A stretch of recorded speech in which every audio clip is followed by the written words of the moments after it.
ఈ రోజే డౌన్లోడ్ చేయండి. మీ ఫేవరెట్ షోస్ చూడండి. కంగారులో నేను ఒక పిచ్చి పని చేశానండి. ఏం చేశారు?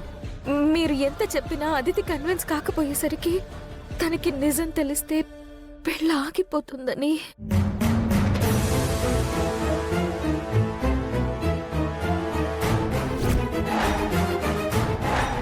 ఇప్పుడు అదితి ఆ లెటర్ చూస్తే ఎలాగండి?